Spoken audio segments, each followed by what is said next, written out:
ব্যবসায় বিভিন্ন জায়গায় আওয়ামী লীগের পদধারী যারা বিভিন্ন জায়গায় বসে সেই সময় আওয়ামী লীগের পক্ষ থেকে বিএনপির বিরুদ্ধে এমনকি স্বাধীনতার ঘোষক শহীদ রাষ্ট্রপতি জিয়াউর রহমানকে যারা রাজাকার বলতে পর্যন্ত দ্বিধাবোধ করেন নাই, তারা কি এখনো ওই চেয়ারে বসার অধিকার রাখে?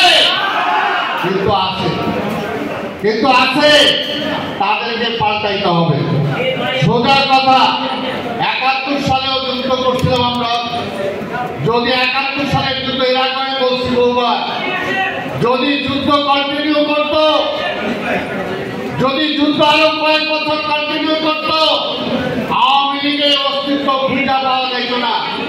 এই মেজর হাফিজের নেতৃত্বে আমরা যারা যুদ্ধ করেছিলাম, জিয়াউর রহমানের নেতৃত্বে আমরা যারা যুদ্ধ করেছিলাম, এই মুক্তিযোদ্ধারা এবং সেনাবাহিনীর সে অংশ, তাদের মধ্য থেকে স্বাধীনতা পরবর্তী সরকার গঠিত হইত। সেই কারণে কিন্তু তড়িঘড়ি করে যুদ্ধ শেষ করে আওয়ামী লীগকে ক্ষমতায় বসানো হয়েছিল। কাজে এখনো সেটা মাথায় রাখতে হবে। ৭১ সালের পরে কেন আমরা গণতন্ত্র পাইলাম না, কেন ভোটের অধিকার পাইলাম না? ৭১-এর পরে ৭৫ ঘটলো, তারপরে আমরা কেন পাইলাম না? তারপরে ৯০ হইল, তারপরেও কেন পাইলাম না? তারপরেও কেন আবার আজকে ২৪শে জুলাই আবার বিপ্লব করতে হইল? তাহলে আমরা কি খালি বিপ্লব করেই যাব? এর জন্যই আজকে পরিষ্কার কথা যে আধিপত্যবাদী শক্তি, ভারতের আধিপত্যবাদী শক্তি কোন বীজ যদি এখানে থাকে, তাহলে অবশ্যই একে পূর্ণ স্বাধীনতা কখনোই অর্জন করবে না। এটা হলো পরিষ্কার কথা। এবং সেটা হলো হাসিনা। আমার তারপরা বলতেছে, কয়েকদিন আগে বলছে, ভারতে বলছে, বাংলাদেশের মানুষে বলে না, ভারতে বলছে অতি দ্রুত কিভাবে নির্বাচন হইতে পারে, আবার তার মা ক্ষমতা আইতে পারে, সেটার জন্য ভারতকে ব্যবস্থা নিতে বলছে। বুঝে না, ভারতকে আমাদের চালায়, ভারতের কথাই কি আমাদের চলবে? চলতে পারে না। কাজে সেই কথাটাই আমাদেরকে মনে রাখতে হবে। আর আমরা যারা মুক্তিযুদ্ধ করি ৭১ সালে, আজকে দেশবাসীর কাছে, সবার কাছে বলবো, একটু হিসাব দিয়ে দেখেন মুক্তিযুদ্ধের নাম দিয়ে কয়জন কয়টা বেনিফিট পাইছে, কয়জন কয়টা বেনিফিট পাইছে? বেশিরভাগ মুক্তিযোদ্ধা এই যে রক একটা তেরা থাকে, ঘাড়ে একটা রক তেরা, তেরা বইটা কেউ মনে করে তারে বই বেদক না হলে পাকিস্তানের বিরুদ্ধে সেই সময় আমরা লড়াই করতে পারতাম না। বেদক না হলে আবার স্বাধীনতার পরে শেখ মুজিবের বিরুদ্ধে আমরা লড়াই করতে পারতাম না। কাজেই সত্য পথে আছি, সঠিক পথে আছি, এর জন্য এটাকে বেয়াদবি মনে করেন না। এইভাবে ভুল করছিল শেখ হাসিনা, এইভাবে ভুল করছিল এই বিশ্ববিদ্যালয়ের ছেলেমেয়েরা যখন আন্দোলন শুরু করলো, তখন এই হাসিনা ওই একই কথা বলছে, বেয়াদব, কি বলছে, রাজাকার, এগুলো বইলা তাদেরকে তুচ্ছ মনে করছে। কিন্তু এটা তো ওই সময় বলছি আমরা, আরে ভাই, বিশ্ববিদ্যালয়ের এই ছাত্র নেতাদের নেতৃত্বে বাংলাদেশের স্বাধীনতার পতাকা তোলা হয়েছিল। আওয়ামী লীগের নেতৃত্বে তোলা হয় না, আওয়ামী লীগের নেতৃত্বে তোলা হয় নাই।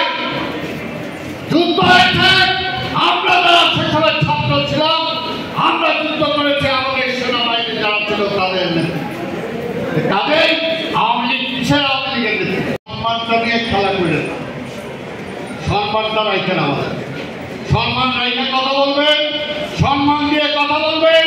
মুক্তিযোদ্ধাদের যতটুকু যে সম্মান দেওয়া দরকার, তার চেয়ে ১ ইঞ্চি কম হলেও আবার মুক্তিযোদ্ধারা কিন্তু দাঁড়ায় যায়।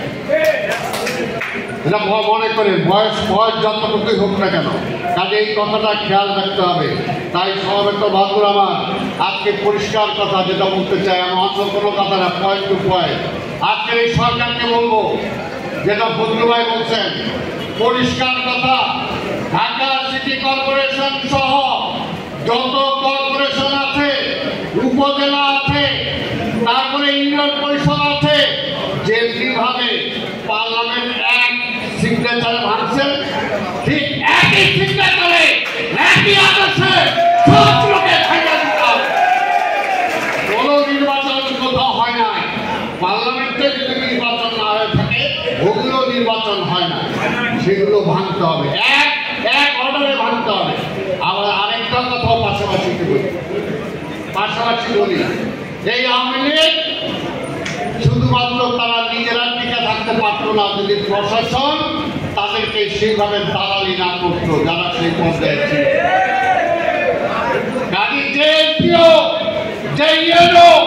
যে ডিসি সেই সময় আওয়ামী লীগের পক্ষে আমাদেরকে লাঠিপেটা করেছে, আমাদেরকে মামলা দিয়েছে, আমাদেরকে জেলে দিয়েছে, নির্বাচন করতে দেয় নাই।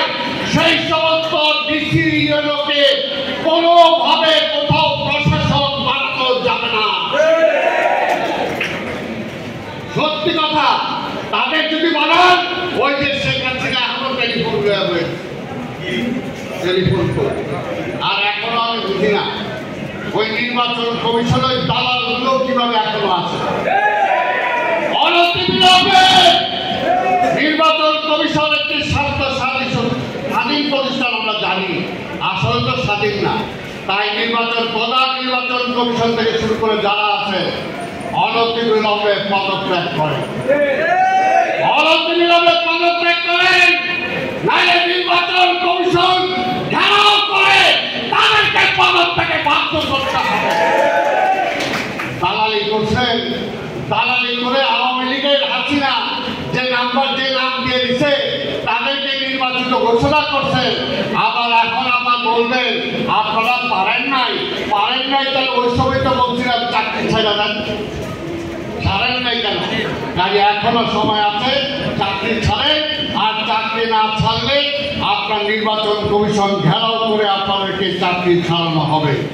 সোজা কথা বলতে চাই। আর পুলিশের দ্বারা সবাই বলতেছে, আরে ভাই যে পুলিশ যারা অত্যাচার করছে, আজকে যারা পাড়ায় বেড়াইছে নিশ্চয়ই তারা অপরাধী। সোজা কথা, এই ছাত্ররা যে আন্দোলন করছে, আগে আওয়ামী লীগ